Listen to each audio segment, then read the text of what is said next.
Fala aí, gurizada, beleza? Como é que estão? Essa cruzadinha especial aí do Campus Rolante, nosso Instituto Federal, tudo certo? Olha só, hoje eu vou falar, tá, nessa aula, sobre meia-vida, tá? Na aula anterior a gente estava falando sobre física nuclear, né, dos processos que aconteciam lá dentro dos núcleos atômicos que eram instáveis, né, processos pelos quais eles buscavam estabilidade. Podia emitir partícula alfa, partícula beta mais, beta menos, ou a própria radiação gama, né? Hoje eu vou falar de meia-vida. O que é a meia-vida? Como já está escrito aqui rapidinho, né? É o tempo necessário para uma amostra de material radioativo diminuir sua massa pela metade. Quanto tempo precisa para uma massa de um material que eu tenho lá que é radioativo, que tem núcleos, né, que estão buscando a estabilidade, diminuir essa massa pela metade? Essa é a minha vida, tá? Então, assim, eu vou pegar exemplos fictícios, mas que servem aqui para aquilo que a gente quer, que é para entender o processo, tá? E vamos pensar o seguinte, tá? Vou pegar o exemplo, vamos supor, tá, que a meia-vida, tá? A meia-vida do flúor, tá, seja de, pegar um exemplo aí, 2 horas, ok? O que isso quer dizer? Que a cada 2 horas que se passam, a massa de material radioativo diminui pela metade, tá? E aí vamos usar um exemplo assim, ó. Tem alguns exames de radiodiagnóstico, né, que se usa contraste, né? E aí alguns elementos químicos são injetados no corpo do paciente, tá? Para que possa gerar o contraste. A gente pode acabar vendo como é que funciona isso numa aula posterior, tá?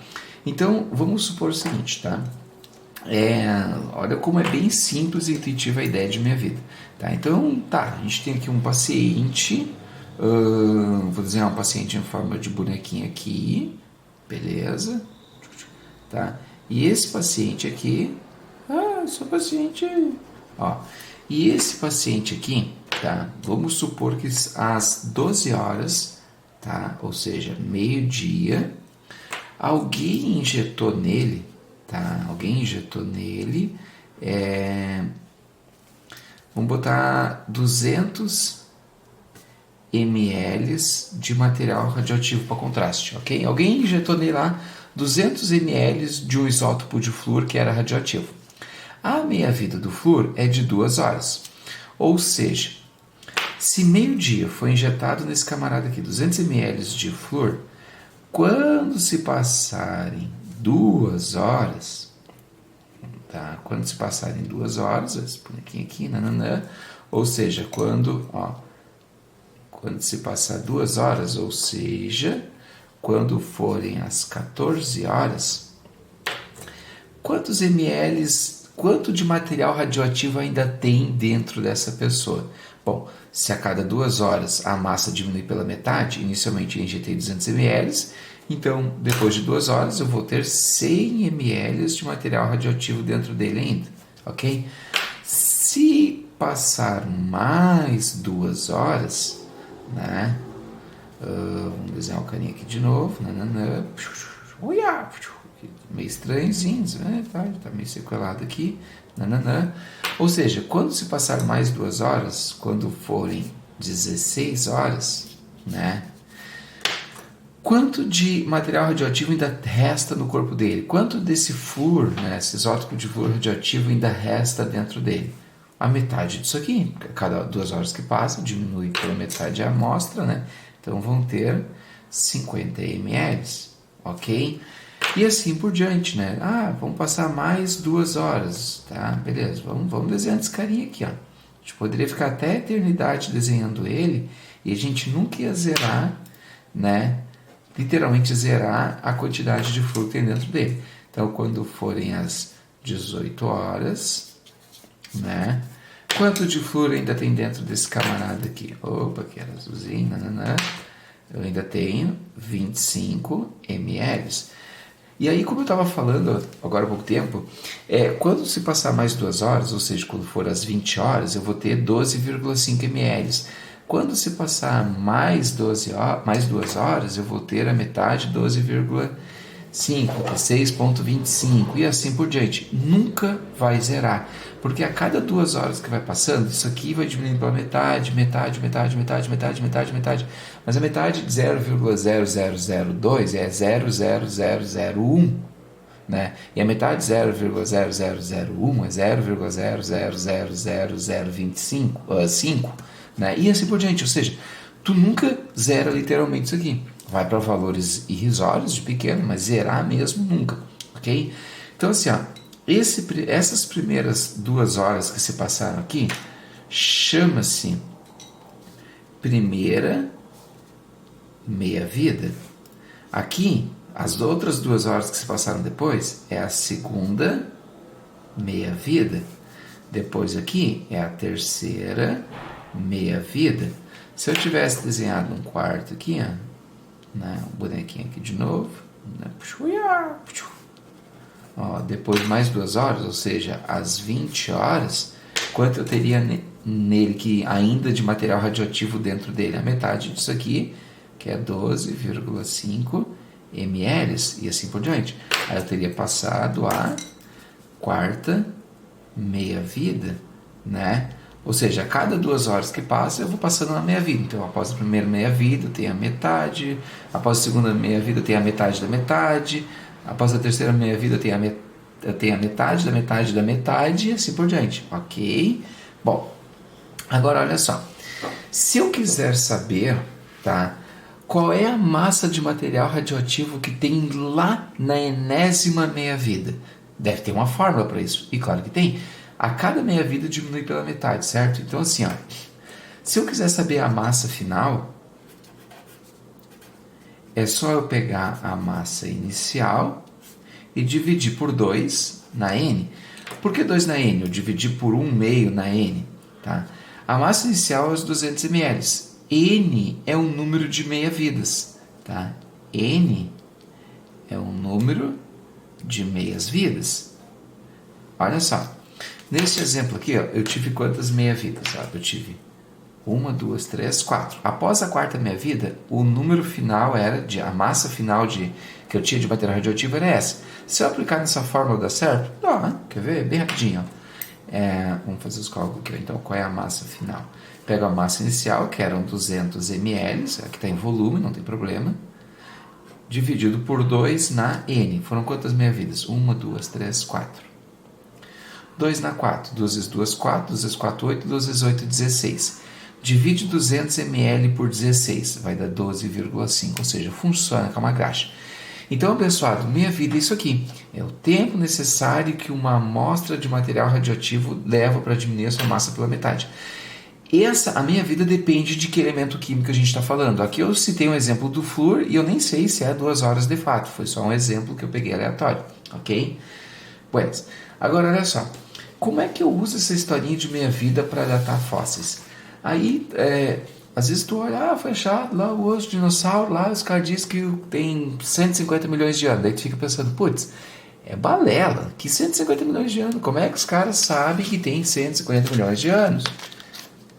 Datando o carbono C614, que é um carbono um carbono instável, né, que é incorporado na estrutura dos animais, enfim, e eu vou te explicar como é que funciona esse processo bem rapidinho, tá?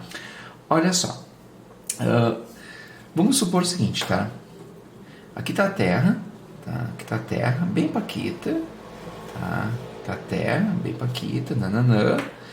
Nós temos aqui mais ou menos a ideia da atmosfera dela, também bem paquita, nananã. E lá bem diante, ele, o Sol, né? Como é que o Sol gera energia, né? O Sol, ele gera energia através de um processo de fusão nuclear, que a gente vai ver em aulas mais adiante, tá? Nesse processo de fusão nuclear, muitas partículas e energias são liberadas, mas tem uma partícula especial que vai causar uma treta aqui na Terra, que é o nêutron. Nêutrons são liberados lá no processo de fusão nuclear. E esses nêutrons, muitos deles vêm em direção à Terra. Vai ser liberado em tudo quanto é direção, inclusive na direção da Terra. O que acontece? Quando um nêutron desses aqui chega, tá, e colide com nitrogênio 714, que tem na atmosfera, vai rolar uma treta, meu irmão. Vamos maximizar aqui, ó. O que acontece? Um nêutron que vem lá do Sol, ele colide, né, ele se choca com um nitrogênio 714. Quando esse nêutron, tá, colide com o nitrogênio 714, o que vai acontecer? Ele desintegra esse nitrogênio 714, né? Tu pode pensar assim, esse nêutron é absorvido por esse cara. Muito rapidamente é absorvido. Ele viraria, tá, um nitrogênio 715, né? Porque um nêutron aumentaria a massa atômica aqui, ficaria nitrogênio ainda, porque tem 7 prótons dentro do núcleo, mas a massa atômica aumentaria em uma unidade, né, que o nêutron estaria sendo incorporado. Só que não é bem isso que acontece. Quando esse nêutron se choca com esse cara aqui, na verdade, o que acontece? O nêutron se chocar nesse cara aqui, ele vira um carbono, C614, porque esse nêutron, ao se chocar com esse núcleo aqui, ele arranca um próton de dentro do núcleo do nitrogênio. Se arranca um próton, então veja, ele 7 para 6, perdeu um próton, por isso que virou um carbono. Né? E esse próton é ejetado. Agora olha quem é o elemento químico que tem um próton dentro do núcleo. É o hidrogênio. Né? E o hidrogênio, se ele só tem um próton dentro do núcleo, então ele tem massa atômica 1 e número atômico 1. Né? Quanto é que é isso mais isso? Fecha 7, e quanto é que é isso mais isso? Fecharia os 15, que seria a ideia desse cara sendo incorporado aqui dentro. Então veja, quando um nitrogênio que vem, um nêutron que vem lá do Sol se choca com um nitrogênio da atmosfera, que tá de boas, né? Porque se tem 7 prótons, então ele tem 7 nêutrons, que 7 mais 7 fecha 14, ele estava de boas, estava lá, mó estável, tranquilão, no cantinho dele, mas daí esse nêutron veio do Sol, chocou aqui, desintegrou, tirou um próton lá de dentro, daí virou um carbono C614, e esse próton, na verdade, se constitui de um átomo de hidrogênio, né? Cuja massa atômica é 1, número atômico 1, beleza? O que vai acontecer? Esse carbono C614, né, ele vai se juntar com o oxigênio que tem no ar, né, formando quem? Formando um dióxido de carbono, formando um 14, vou botar aqui a massa atômica, tá, pode ser, formando um dióxido de carbono. Tá, mas qual é o problema desse dióxido de carbono que tá, esse hidrogênio, o hidrogênio se juntou aqui com o carbono, formando dióxido de carbono. Qual é o problema disso aqui? Na verdade, não é problema, é a parte legal. Esse dióxido de carbono, conforme ele se forma na atmosfera, né, o dióxido de carbono, C14O2, o que ele vai fazendo? Esse dióxido de carbono ele vai decantando, ou seja, ele vai descendo. Conforme ele vai descendo e chega na superfície da Terra, esse dióxido de carbono ele é incorporado pelas estruturas vivas, né? As plantas absorvem esse dióxido de carbono. Se as plantas absorvem, aquela vaquinha que comeu aquele pastinho, ela também incorporou. O que eu quero que tu entenda aqui é o seguinte, pessoal, é que esse dióxido de carbono ele é incorporado pelas plantas, que são incorporadas pelos animais, que são incorporados pela gente. Ou seja, cada vez que tu come um alface, tu está comendo dióxido de carbono que está incorporado na estrutura da planta. E no teu organismo, ao passar pelo teu organismo absorve. Então tu vai ter dióxido de carbono na tua carne, tu vai ter dióxido de carbono nos teus ossos, porque você acabou incorporando esse cara, porque você se alimenta, né, de vegetais, de plantas, enfim. Esse dióxido de carbono, ele acaba, né, indo para dentro lá do teu corpo, tá? O que acontece? Esse carbono C614, ele acaba indo para a tua estrutura óssea. Nós, né, enquanto nós somos vivos, a gente está, né, comendo carbono C614 que está lá enrustido dentro de plantas, vegetais, nananã. Bueno, quando a gente está vivo, e essa quantidade de carbono C614 que tu tem dentro do teu organismo, ela se constitui numa taxa fixa, né? Porque, mas espera aí, mas o carbono C614 ele é instável, ele vai se desintegrando dentro de mim, então eu vou perdendo ele. Só que conforme tu vai perdendo, tu vai comendo. Então tu mantém uma taxa fixa de carbono C614 que tu tem. O problema é depois que tu morre, né, abençoado? Porque depois que tu morre, tu para de comer e a tua quantidade de carbono C614 que tu tem dentro dos teus ossos só tende a diminuir com o passar dos anos. Porém, tá? Isso serve para gente, serve para todos os animais, né, que se alimentaram de plantas, tá? O problema é o seguinte, que a meia-vida do carbono C614, ela é em torno de 5.730 anos. Ou seja, a cada 5.730 anos, a quantidade de carbono C614 que tu tem dentro do teu corpo diminui pela metade. Então, assim, ó, se você pegar, né, hoje, pega um ser que está vivo, você tem uma taxa fixa. Como é que é medida essa taxa fixa? Bom, é um pouquinho complicado, mas vamos supor que num ser vivo, você tem algumas partes de carbono C614 por milhão, tá?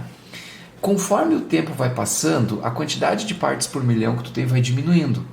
E é assim que os cientistas conseguem datar, né, a meia-vida, datar a idade que você tem, que a idade que um fóssil tem. A grosso modo, via regra de 3. Bem simplesinho. Vamos supor o seguinte, que quando para um ser que estava vivo, tá? Um ser que estava vivo. Num ser que estava vivo, vamos supor que, sei lá, tá? Vou botar um número aqui bem prático de tu entender, tá?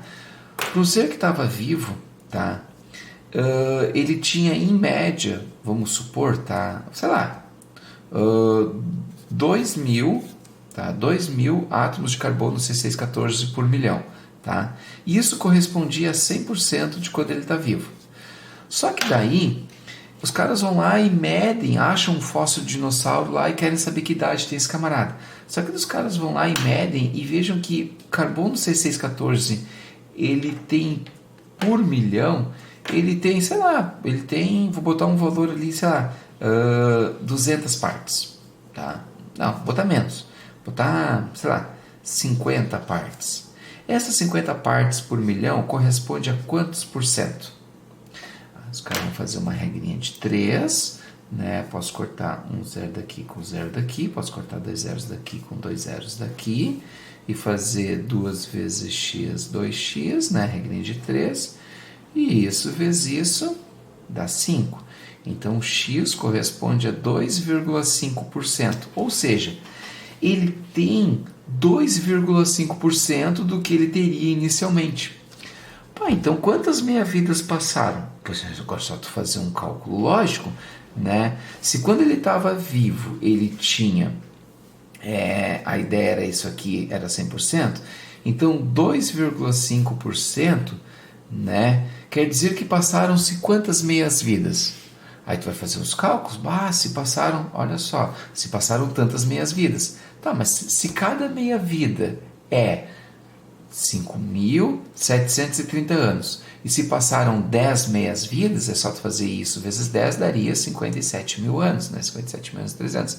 Se passaram 100 meia-vidas, só tu fazer 100 vezes isso aqui, vai aumentar 2 zeros, daí vai ficar 573 mil anos, e assim por diante. Ou seja, aí é fácil de você datar quantos anos tem lá aquele fóssil, a partir do percentual que você encontra lá de material que ainda está se decompondo, né? Já que quando o ser era vivo, ele tinha uma taxa fixa, tinha uma quantidade fixa de carbono C614 por parte de milhão, mas depois de tanto tempo morto, aquele percentual lá diminuiu horrores. Daí tu vê quantas meia-vidas isso corresponde, e aí multiplica por quanto vale cada meia-vida, né? Quantos anos precisa por cada meia-vida, e tu sabe a idade do bicho. Ok? Simples assim. E aí eu uso, né, meia-vidas para datar fósseis. Então, tipo assim, quando você vê que, tipo assim, descobriram um fóssil lá de um Tiranossauro Rex que tem lá 150 milhões de anos. Aí tu fica pensando, é bobagem, não pode ser. Isso aí eles chutam um número qualquer. Não, abençoado, é a partir da datação do carbono C614 que tem dentro da estrutura óssea, que a cada 5.730 anos aproximadamente a massa de material radioativo diminui pela metade. E com base naquilo que a gente conhece dos seres vivos que mantêm uma taxa fixa de carbono C614 na sua estrutura óssea, a gente consegue estimar com uma precisão razoável a idade daquele fóssil, ok? Então, espero que vocês tenham gostado da aulinha aí, tá, gurizada? E até a próxima aula de Física Moderna, tá? Abração, valeu!